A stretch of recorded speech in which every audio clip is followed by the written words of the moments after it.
Part 7. The Terrible Storm.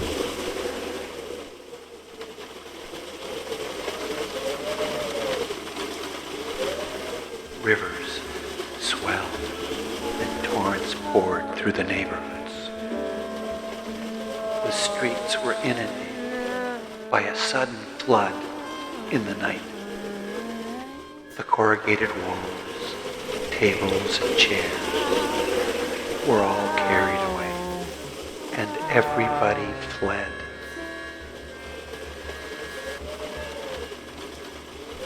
With one hand supporting his wife, and the other leading 2 of the children, and bearing the smallest on his shoulder, Narada set forth hastily,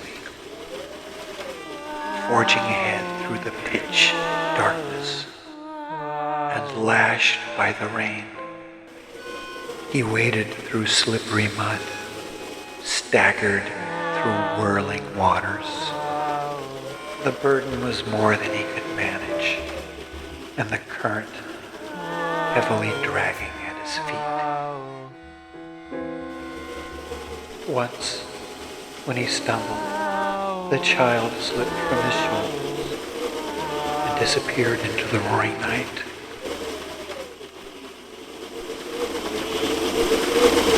With a desperate cry, Narada let go the older children to catch at the smallest. But it was too late. Meanwhile, the flood swiftly carried off the other 2.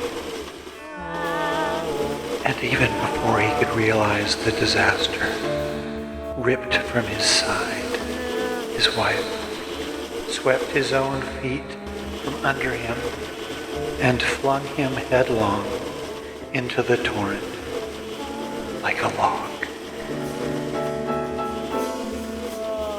Unconscious, Narada was stranded eventually on a large, exposed root of an old magnolia tree. When he returned to consciousness, he opened his eyes upon a vast sheet of muddy water. He could only weep.